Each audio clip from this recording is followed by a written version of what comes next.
하나님께서 주시는 말씀은 시편 12편의 말씀입니다. 제가 봉독하겠습니다. 여호와여 도우소서. 경건한 자가 끊어지며 충실한 자들이 인생 중에 없어지나이다. 그들이 이웃에게 각기 거짓을 말하며 아첨하는 입술과 두 마음으로 말하는도다. 여호와께서 이 모든 아첨하는 입술과 자랑하는 혀를 끊으시리니 그들이 말하기를 우리의 혀가 이기리라. 우리 입술은 우리 것이니 우리를 주관할 자 누구리요 함이로다. 여호와여, 여호와의 말씀에 가련한 자들의 눌림과 궁핍한 자들의 탄식으로 말미암아 내가 이제 일어나 그가 원하는 안전한 지대에 두리라 하시도다. 여호와의 말씀은 순결하며 흙 도가니에 7번 단련한 은 같도다. 여호와여, 그들을 지키사 이 세대로부터 영원까지 보존하시리이다. 비열함이 인생 중에 높임을 받는 때에 악인들이 곳곳에서 날뛰는도다. 아멘. 코로나가 다시 확산됨에 따라서 온라인 예배로 전환되었습니다. 우리 성도들이 교회에서 올려지는 이런 영상을 통해서 말씀을 좀 가까이 하시고 개인적인 신앙에 조금 더 신경을 쓰며 또 신앙을 잘 지켜나가시기를 부탁을 드리겠습니다. 사람은 누구나 법과 상식이 통하는 세상에서 살고 싶어 합니다. 그런데 힘과 권력이 어느 정도 있어야 성공할 수 있는 퍼센테이지도 좀 올라가고, 그리고 아첨하고 또 그리고 거짓말로 남을 현혹시켜야지만 그리고 그들을 그런 말로 짓밟고 올라서야지만 그런 것들이 지극히 정상인 것처럼 보이는 세상에서 우리는 지금 살아가고 있습니다. 그래서 사람들이 말합니다. 착한 건 좋지만 그것만으로는 세상을 살 수 없다. 좀 악착스럽고 좀 깨돌이 있게 눈치 빠르게 약삭 빠르게 살라고 우리는 그렇게 얘기를 합니다. 더 이상 험한 꼴을 당하지 않기 위해서 힘과 권력에 순응해야 되는 것이구나. 그런 것이 세상 이치구나라고 생각하다가도 한 번씩 우리 마음이 불편하고 또 억울하고 속상합니다.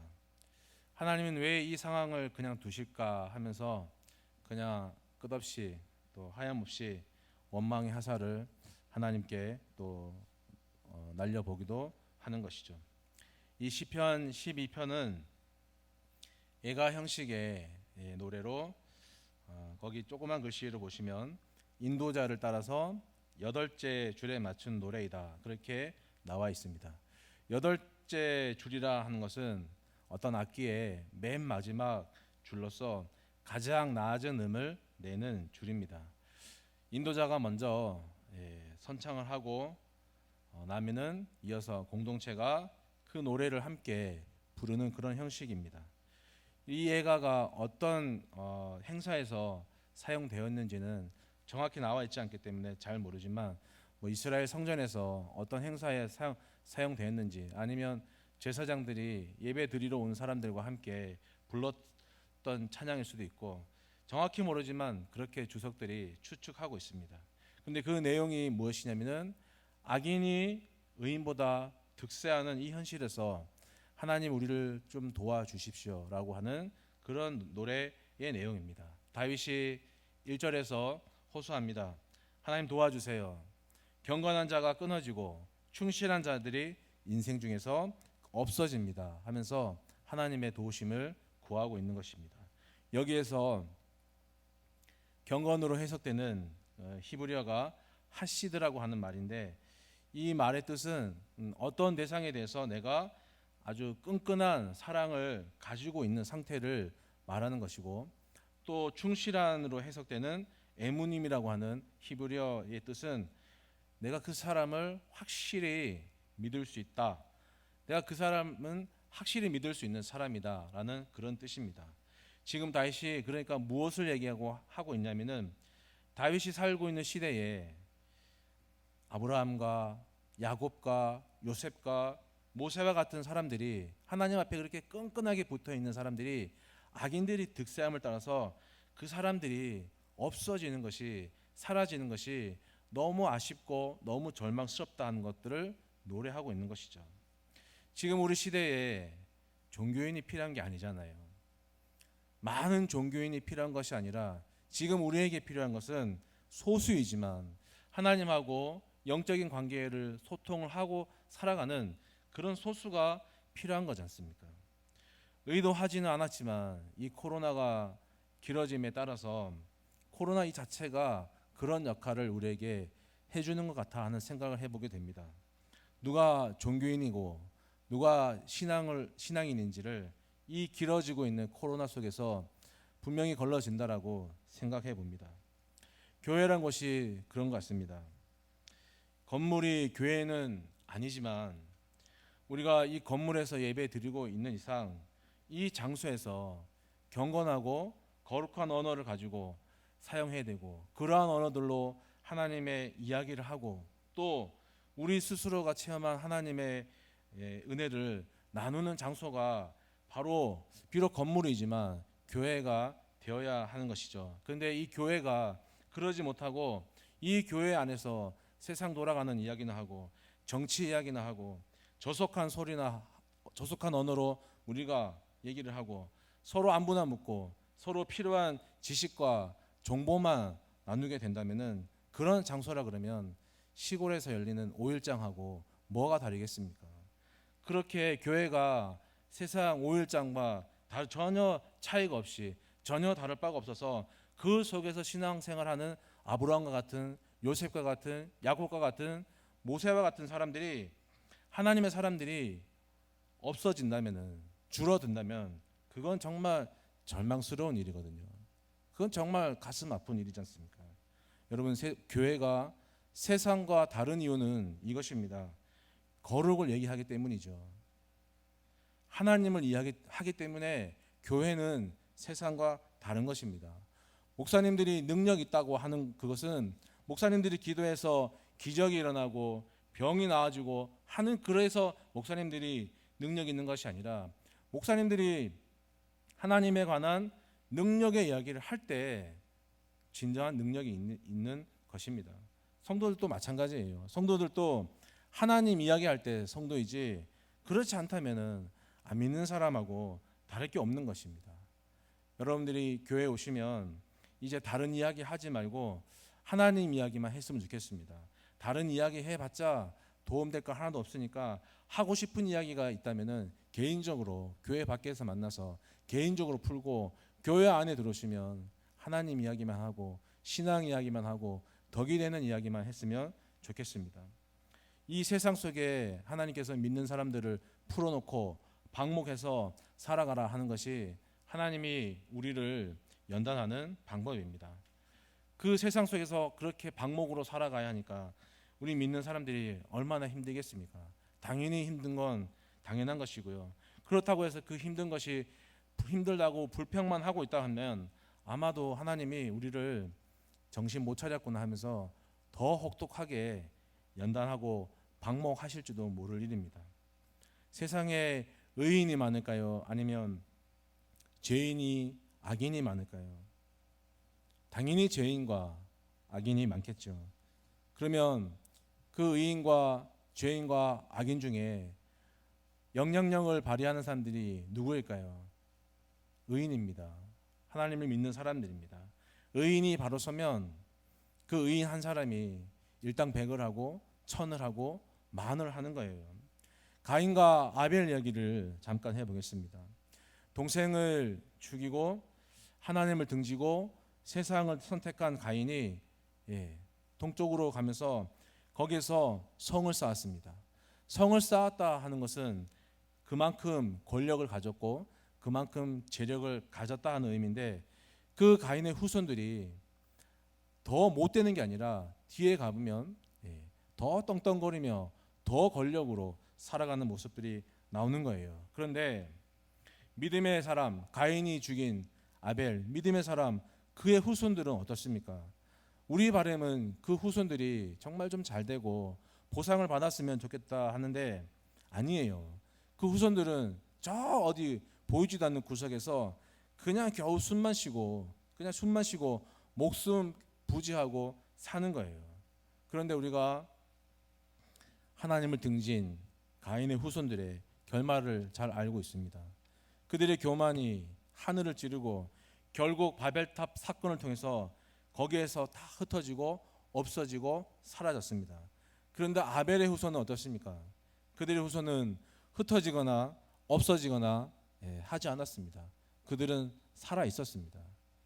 창세기 4장 25절에서 나오는 말씀인데 아담이 다시 자기 아내와 동침하매 그가 아들을 낳아 그의 이름을 셋이라 하셨으니 이는 하나님이 내게 가인이 죽인 아벨 대신에 다른 씨를 주셨다 함이며 셋도 아들을 낳고 그의 이름을 에노스라 했으며 그때에 사람들이 비로소 여호와의 이름을 불렀더라. 믿음의 사람들은 없어지거나 사라지는 게 아니에요. 단지 힘든 거예요. 하나님이 그들을 책임져 주시는 거예요. 코로나 때문에 대면 신방을 할 수가 없어서 전화 신방을 이렇게 해보면 신기한 것을 발견하게 됩니다. 그게 뭐냐면은 코로나가 6개월 동안 이제 지속되고 있는데 코로나 이전이나 지금이나 똑같다는 거예요. 여기저기 아프고 어디 다치고 문제투성이에요. 코로나 때문에 활동을 안 하고 좀 잠잠할 줄 아는데 전화를 해보니까 코로나 이전이나 지금이나 똑같은 거예요. 제 개인적인 생각이니까 혹시 영상을 보시는 분들이 왜 저런 말을 하나 생각하지 마시고 제 개인적인 생각이니까 그냥 참작하고 들어주셨으면 좋겠습니다. 아마 대부분의 목사님들이 가정이 물질로는 풍족하지 못하지만 여러분들의 가정보다는 더 평안한 것 같습니다. 욥기 22장에 나와 있는 말씀을 제가 먼저 말씀을 드리고 이어가겠습니다. 너는 하나님과 화목하고 평안하라. 그리하면 복이 내게 임하리라. 청하건대 너는 하나님의 입에서 교훈을 받고 하나님의 말씀을 내 마음에 두라. 내가 만일 전능자에게로 돌아가면 내가 지음을 받을 것이며 또 내 장막에서 불의를 멀리하리라. 내 보화를 티끌로 여기고 오빌의 금을 계곡의 돌로 여기라. 그리하면 전능자가 내 보화가 되시며 내게 고귀한 은이 되시리니 이에 내가 전능자를 기뻐하여 하나님께로 얼굴을 들리라. 욥기 22장 나오는 말씀입니다. 마음이 편하면 말씀을 묵상해도 더 잘되고 또 더 많은 은혜가 있습니다. 우리가 그리스도 안에 그리고 마음이 편하면 우리가 그리스도 안에서 새로운 피조물이 맞구나 하는 이것이 우리의 온몸으로 느껴지게 됩니다. 그래서 그 순간만큼은 정말 어떤 금이나 은이나 이런 것들이 하나님보다도 소중하지 않구나, 정말 나에게 하나님이 소중하구나 하는 이런 평안한 마음을 느끼게 됩니다.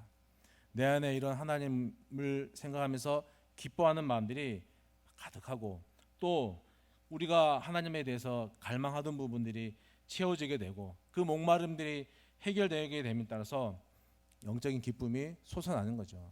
그래서 우리가 더 하나님 앞에 26절에 좀 전에 읽어드린 26절 말씀처럼 하나님 우리의 얼굴을 들어서 하나님을 바라보고 싶은 마음들이 이렇게 막 생기는 거예요. 저는 그렇게 생각합니다. 하나님께서 목사님들 가정에 이런 은혜를 더 주시는 것 같아요. 그래서 그러한 은혜를 가지고 또 성도들에게 말씀을 전하고 또 그러한 모습을 가지고 본보기로 살아가도록 만드시는 은혜를 하나님이 목사님들에게 그 가정에 더 주시는 것 같아 하는 생각을 해보게 됩니다. 그런데 이렇게 살아가는 것과는 다르게 반대되는 사람들이 있거든요. 그 사람들의 모습이 오늘 2절과 4절에 나와 있습니다.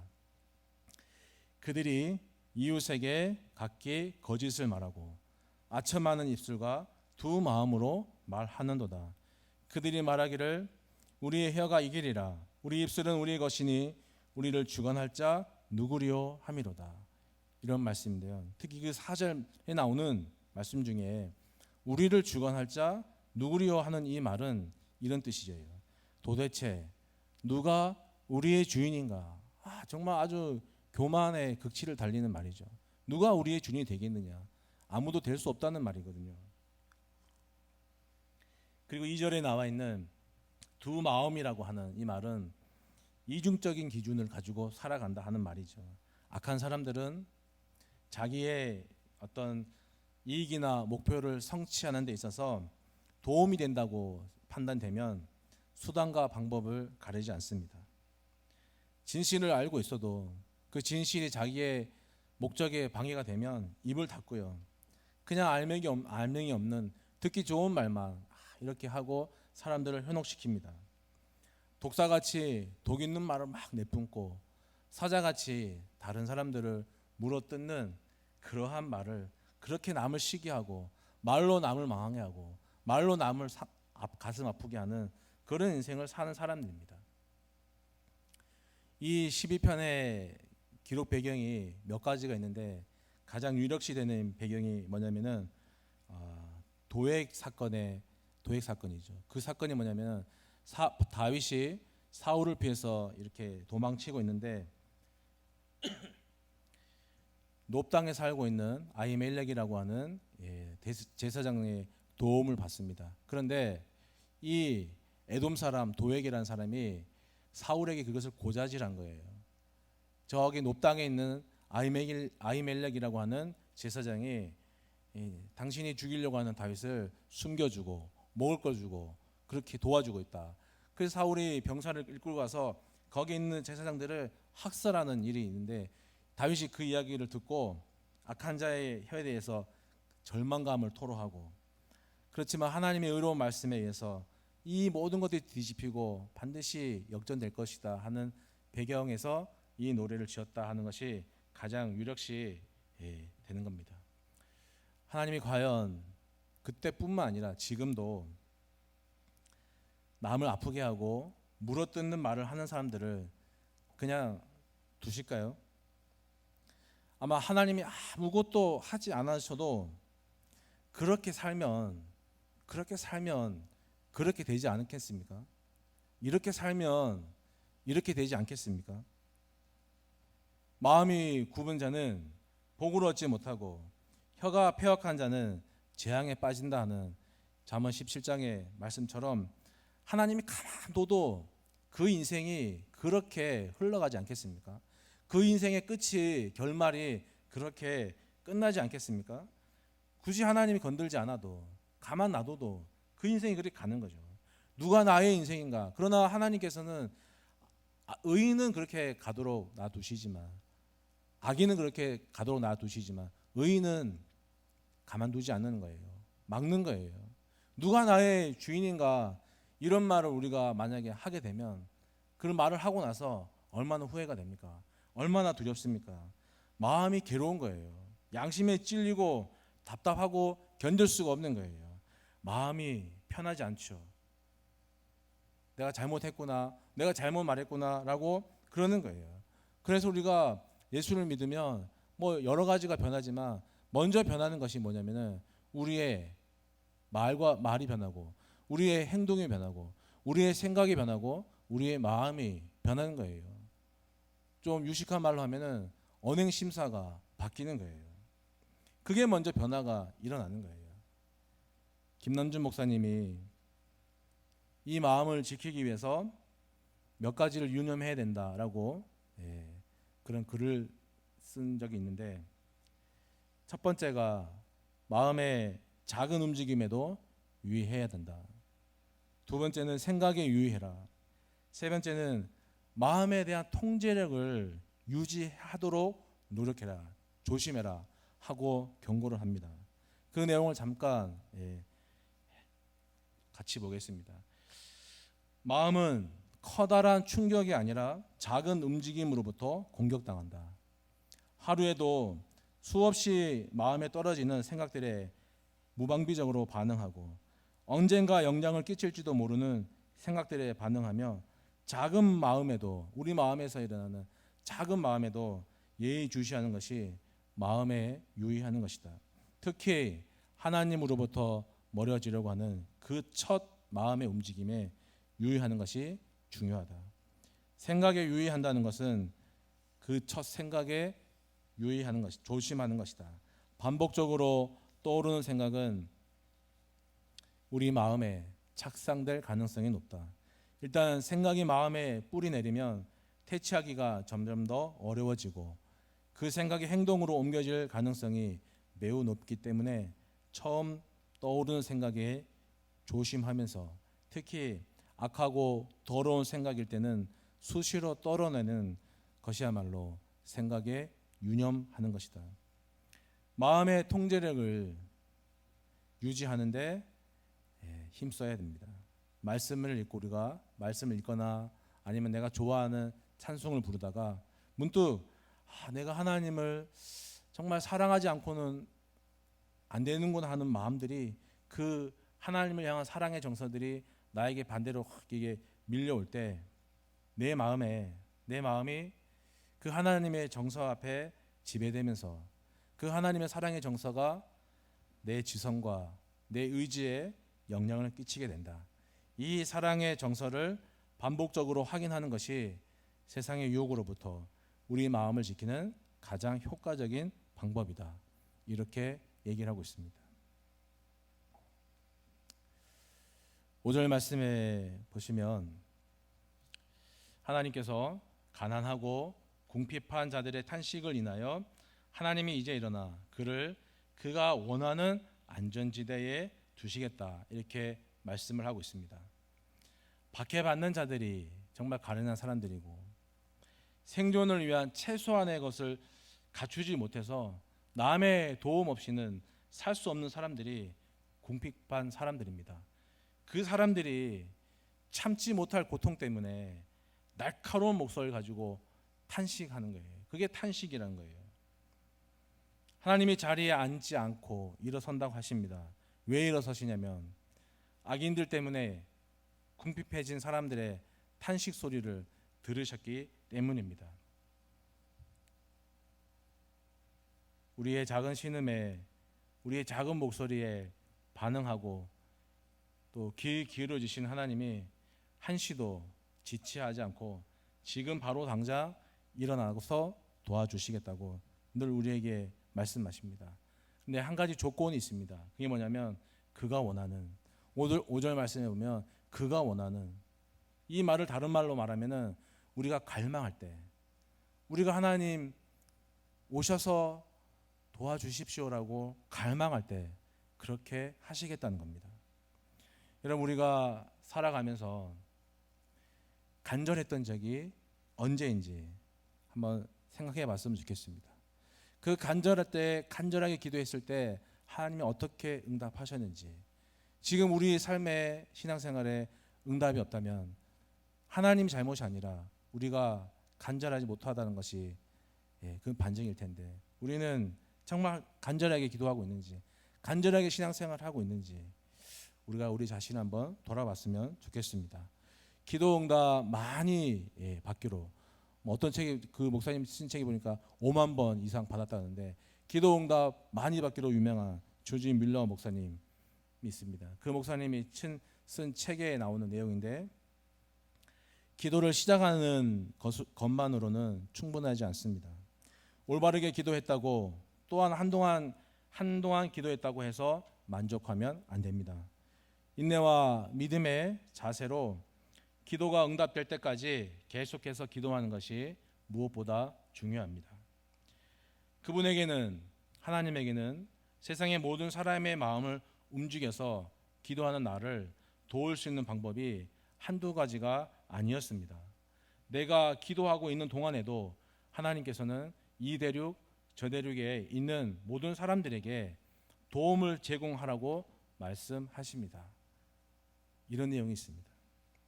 탈무드에는 또 이런 내용이 있습니다. 금과 은은 열을 가함으로써 순화됩니다. 만일 당신이 기도해도 발전할 수 없다면, 응답이 없다면 당신은 값싼 금속으로 만들어졌거나 기도의 열성이 부족하거나 그 어느 쪽, 둘 중에 어느 쪽일 것입니다. 그러나 인간은 누구나 금이나 은과 같습니다. 하나님이 인간을 그렇게 만드셨습니다. 아무리 기도해도 효과가 없다면 더욱더 기도에 열중하십시오 라는 글이 있습니다. 부디 우리가 갈망하는 그 이상으로 하나님 앞에 응답받았으면 좋겠습니다. 우리의 간절함이 다시 살아나서 우리가 갈망하는 그 이상으로 하나님이 채워주시는 그 응답으로 우리가 살아갔으면 좋겠습니다. 3절에 보면 아첨하는 입술과 자랑하는 혀가 들끓어 있는 이 세상을 우리는 지금도 살아갑니다. 또 그것을 겪게 만드는 것이 하나님이 우리를 연단하시는 거죠. 하나님이 그것을 끊으시기까지, 우리의 그 문제를 해결해 주시기까지 반대로 우리는 그 숱한 시간들을 지나면서 또 그 와중에 하나님의 말씀을 들으면서 정으로 쪼이고 또 쪼이면서 그렇게 우리는 하나님의 사람으로 만들어져 갑니다. 수없이 회개하기도 하고 또 말씀을 들여다보기도 하면서 조금씩 우리 자신을 찾아가는 겁니다. 6절에 나와 있는 흙도가니에 7번 단련하는 은 같아 하는 이 말은 문자적으로 그냥 7번 담갔다가 빼는 이런 것이 아니라 은에 있는 불순물이 다 빠지기까지 그렇게 재련하신다는 것처럼 하나님이 우리를 그렇게 하실 때 우리는 비로소 좀 힘이 들고 또 괴롭지만 우리는 그렇게 보물이 되어가는 것입니다. 제가 국민학교 시절 때요, 제가 이렇게 나이가 이렇게 동안이라도 제가 이렇게 초등학교가 아니라 국민학교 세대입니다. 예. 국민학교 때 방학이 되면 영주에 계신 할머니 집에 놀러를 가는데 할머니 집 앞에는 기차가 다녀서 기찻길이 있습니다. 근데 아주 재미있는 놀이가 하나 있었어요. 그게 뭐냐면 긴 이런 못을, 길면 길수록 좋은데 긴 못을 철길 레일 위에 깔아 놓는 거예요. 뭐 10원짜리로도 깔아 놓기도 하고, 긴 못을 깔아 놓고 기다리면 기차가 그 위를 씩 지나가요. 그러고 가보면 그 둥글렀던 못이 아주 납작하게 단번에 쫙 펴집니다. 그것을 이제 또 달궈 가지고 나무에다 꽂아 가지고 표창을 한다든지 아니면 칼로 써 갖고 이렇게 그런 놀이를 했던 기억이 있어요. 신앙생활을 해 보면서 한 가지 느끼는 게 뭐냐면은 하나님은 좀 그렇게 단번에 동그란 것들을 확 납작하게 눌러줬으면 좋겠는데 단번에 그렇게 안 하시더라고요. 모난 돌이 정을 맞으면서 차츰차츰 제 모습을 찾아가는 것처럼 우리가 가지고 있는 모난 것들을 하나님이 단번에 하는 게 아니라 도가니에서 7번 재련하는 것처럼 담갔다가 또 빼고 담갔다가 또 빼면서 세월을 두고 단계를 밟아서 우리를 다듬어 가시는 거예요. 근데 그 과정을 다 겪고 나면 그 하나님의 말씀을 내 몸에 담아내면 하나님의 말씀을 내 마음에 담아내면 그것이 내 안에 차곡차곡 하나씩 쌓이다 보면 우리는 분별력을 가지게 되고 진짜 예수꾼처럼 이 세상에서 인생의 밑바닥에 살더라도 아니면 그 위에 살더라도 어느 곳에 있더라도 우리는 하늘에 있는 하나님을 바라보고 살아갈 수 있는 사람들이 될 것입니다. 저와 여러분들이 그러한 믿음의 사람들이 되었으면 좋겠습니다. 이 시편 12편을 쓴 저자 다윗은 정말 잘 기다리는 사람이었습니다. 왕으로 있으면서 그 왕 통치 말년을 갈수록 충신보다는 간신배들이 이 다윗 주변에 더 많았는데 그 간신배들의 말에 요동하지 않았습니다. 그러면서도 하나님이 이들을 물리치고 반드시 하나님이 공의를 이루실 것이다 하면서 기다렸던 사람이 다윗이었습니다. 또 젊을 때는 자기를 죽이려고 했던 사울을 죽일 수 있는 기회가 2번이나 있었지만 내가 어떻게 하나님의 기름 부은 사람을 왕을 함부로 할 수 있겠냐 하면서 하나님의 때를 기다렸던 사람입니다. 여러분 이쯤 되는 사람이 야 하나님이 널 하나님이 널 도와주셔 이렇게 얘기해야, 이쯤 되는 사람이 이렇게 얘기해야 우리가 좀 그렇구나 하지 않겠어요? 하나님이 이 다윗을 뭐라고 하냐면은 야 너는 참 내 마음에 합한 사람이다 이렇게 얘기해요. 이거를 쉬운 말하면 너는 내 마음에 꼭 맞는 사람이다 이렇게 얘기하는 거거든요. 제가 이 원어를 찾아보니까 이 합하다는 말이 어떤 뜻이냐면은 내 말을 잘 듣는 사람이에요. 쉽게 말하면. 근데 어떻게 잘 듣냐면은 하나님의 마음을 거스르지도 않고 하나님 앞에 먼저 가지도 않고 그냥 그 뒤를 종용히 이렇게 따라가는 그런 모습이에요. 하나님의 마음을 쫓아 행하는 사람이에요.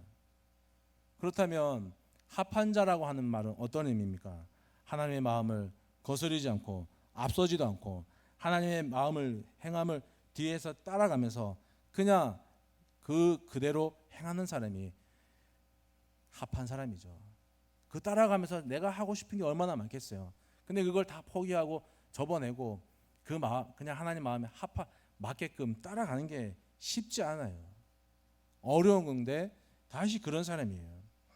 우리 그리스도인들이 기도를 열심히 하죠. 참 열심히 해요. 부르짖고. 예. 그런데 그렇게 기도하고 나서도 자기가 원하는 대로 되지 않으면 잊어버려요. 자기가 기도한 거를 잊어버려요. 자기가 기도한 하나님께 열심히 기도한 것들을 잊어버려요. 포기해요. 그리고 기다리지 않아요. 여러분, 믿음은 기다리는 겁니다. 음식을 맛있게 먹으려면 그 음식이 맛있게 익을 때까지의 어느 정도의 시간을 두고 기다려야 하는 것처럼 신앙도 잘 기다려야 맛있게 익어가는 것이죠.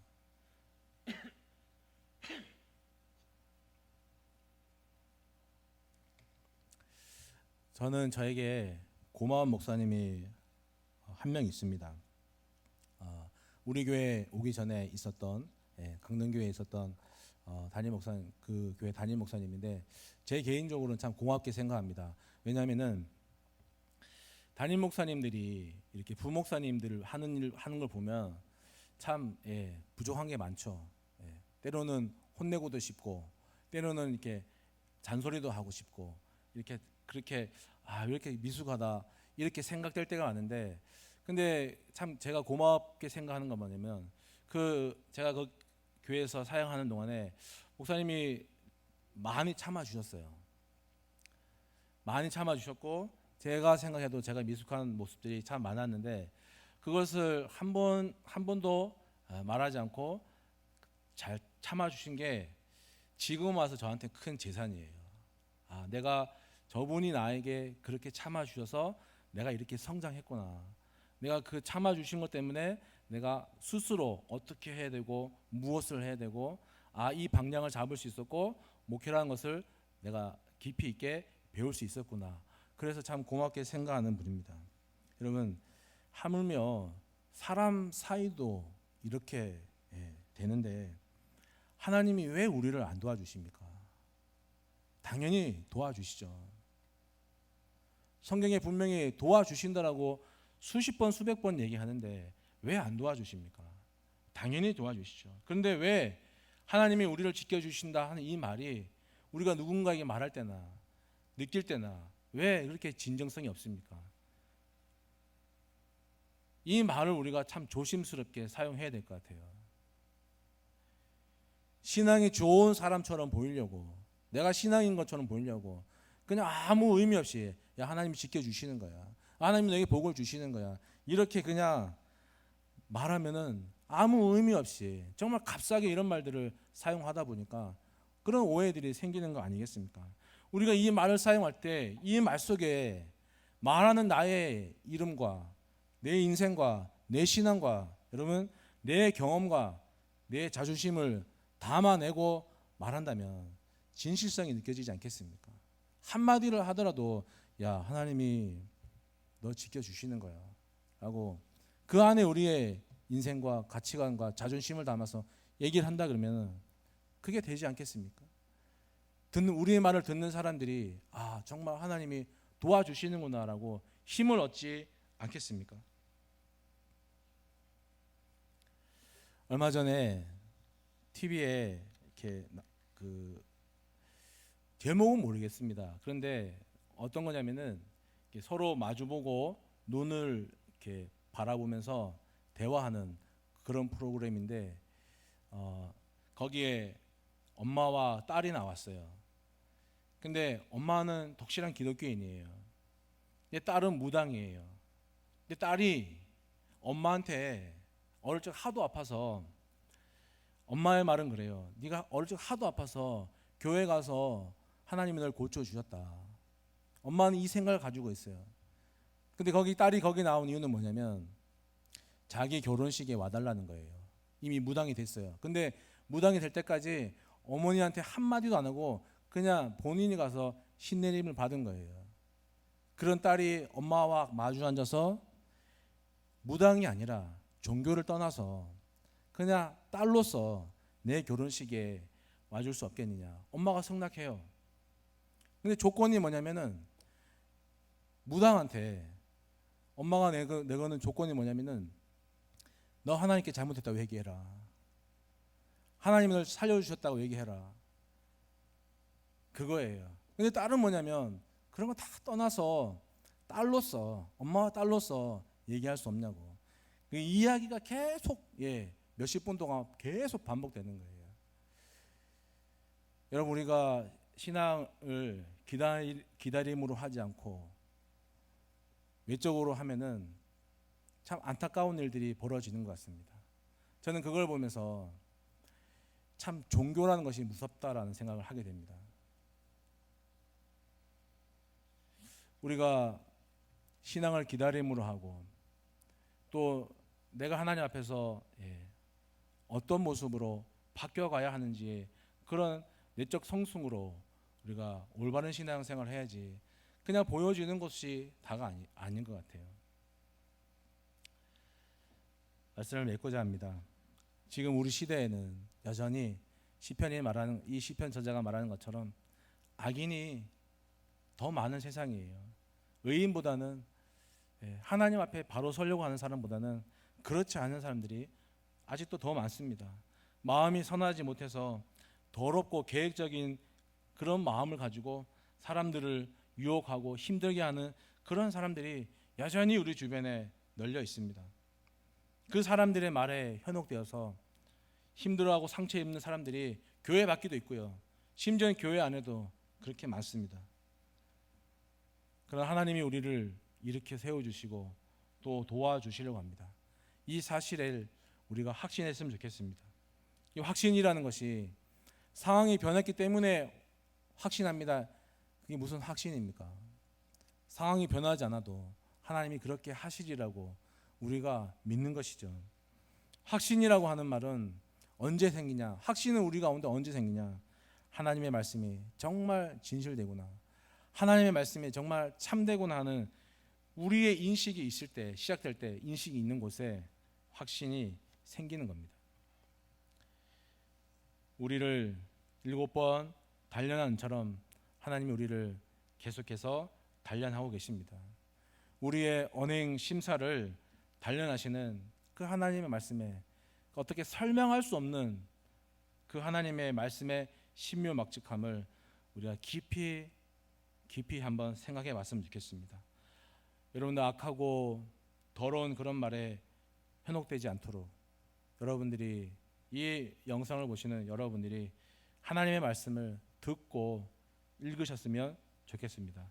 그래서 우리의 말과 우리의 행동과 우리의 생각과 마음의 변화가 일어나기 시작하고 하나님이 그 변화를 손잡고 끌어가시면서 결국에는 우리의 모든 것들이 바뀌어지는 그런 은혜가 우리 모두에게 있어지기를 간절히 기원드리겠습니다. 잠시 기도드립니다. 하나님